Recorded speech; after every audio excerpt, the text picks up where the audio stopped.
between the Chinese and American governments will remain bitter. Since the Chinese are so poor, it will take several more decades of 10% growth for the Chinese to catch up with US living standards. However, it's precisely during these decades that the Artilect debate will be brewing. So research funding for the creation of Artilect machines, and particularly for intelligent weapons systems, will remain high. The Americans got a terrible shock in 1957 when they saw the Soviets had beaten them in the race to be the first country in the world to launch a satellite, the Sputnik crisis. It caused a national trauma. One of the results of that shock was the creation of a government research funding agency called DARPA, D-A-R-P-A, Defense Advanced Research Projects Agency, to fund blue sky research that would help the US military create advanced weapon systems. The reasoning at the time was that if Soviet technology could launch a satellite, it could launch nuclear missiles against the US. American technological know-how needed to be given a real shot in the arm. The reality since then in the US is that a high percentage of artificial intelligence research has been paid for by the US military.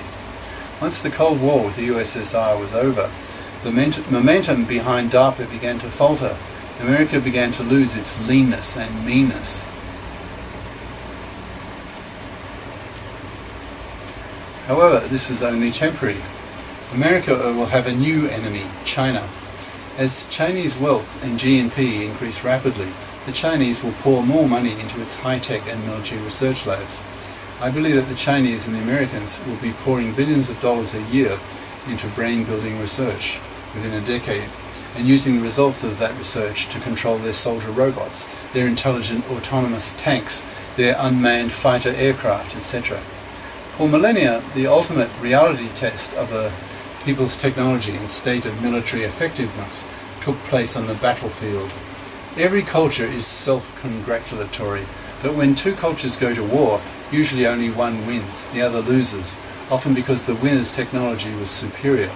Iron swords against bronze swords, steel against iron, the nuclear bomb against TNT, etc. Since we don't yet have a global state, a concept I like to label GLOBA, G-L-O-B-A, individual nations need to protect themselves from their enemies. They need to maintain their military forces, and especially in the modern world, by investing in military weapons research. One of the reasons the Japanese lost against the Americans in World War II was because of the superior weapons research capabilities of the Americans. If the Japanese had built their nuclear bomb before the Americans built theirs, maybe history would be talking about Washington, D.C. and Detroit instead of Hiroshima and Nagasaki. US military planners in the Pentagon and Congress know that they do not have the luxury to sit back and let the Chinese get ahead of them in building artificial brains. As soon as the first such brains are built, you can be sure as eggs that the weapons labs in both countries will be putting them into their weapons systems. This is all perfectly natural and understandable. If one side doesn't do it, the other will, and hence may gain an advantage on the battlefield. Warfare and technology have always been closely linked. So, if the previous argument saying that it will be difficult to stop the economic momentum behind building Artilects is strong, then I believe that the military version of the same argument is even stronger. When you're talking about national defense in a pre-Globa era, a nation's top priority is, and a hefty proportion of its national budget goes into, defense. A lot of that money goes into funding researchers to make more intelligent weapons. I was visited several times by the US military when I was living in Japan, until I put up my website in 1996, which shows everything I do and think. Some of the brightest people on the planet work for the US defense planners and the NSA, National Security Agency. Similar logic applies to Beijing.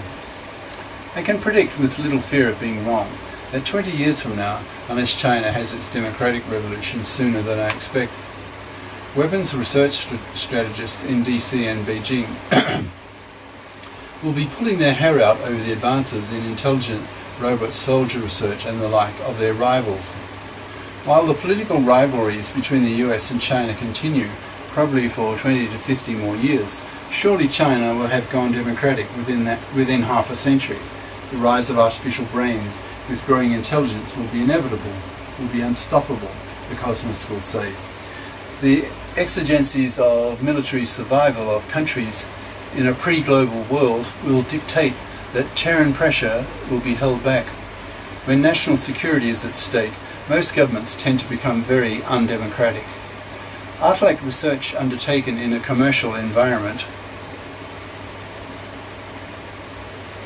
may come under tremendous pressure from the Terrans as they see their household products becoming smarter by the year. Public Terran pressure may slow or even stop Artilect development in the commercial sector, but does anyone think for a moment that similar logic will apply to the military research? National governments will be so afraid that if they stop, the other guy won't, which means that the other guy gets to build a smarter robot soldier, a smarter war strategy planning computer, etc. The stronger the Terran opposition to such military Artilect research work, the greater the level of secrecy the national governments will employ.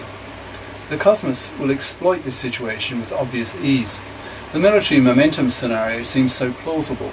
The drive to build Artilect-based weapons will probably be the last to be stopped, if it can be stopped at all. Even if some of the Artilect weapons researchers are fifth column Terrans, they will not be able to stop the effort. If they try sabotage, they may do some temporary damage, be tried for treason, and then be replaced by Cosmist weapons researchers. As more weapons researchers get alarmed themselves, they may stop their work and resign, thus leaving a higher proportion of Cosmists. It's possible to imagine over time that when young PhDs solicit for jobs as weapons researchers, they will be screened for their Cosmist opinions. Those with stronger Cosmist leanings will be given preference. Maybe the weapons labs will obtain a reputation for being hotbeds of Cosmism. Even if a Terran majority of the population ends up screaming against the Cosmist weapons labs, the national governments will protect those labs. Cosmist Artilect researchers working in the civilian sector may even switch jobs to work in the military sector. If Terran pressure mounts against them, they will know they will be protected until the last minute, ? This completes my presentation of the major arguments in favour of Cosmism. In closing this chapter, I would like to reiterate that I believe the dominant global political question of this century is who or what should be the dominant species, human beings or Artilects? ? I think it's fair to say that last century's dominant global political question was who should own capital. The size of the literature generated in discussing the latter question is enormous, since the question of species dominance is more important than that of the ownership of capital, that is more passionate, and that the stake is so much higher. I believe it's only a question of time before there will be a gigantic literature discussing the Artilect issue. The above half-dozen arguments in favour of Cosmism are just the first kick of the pebble that starts rolling down the slope. In time it will become a giant and thunderous snowball. In the next chapter I will present the Terran case.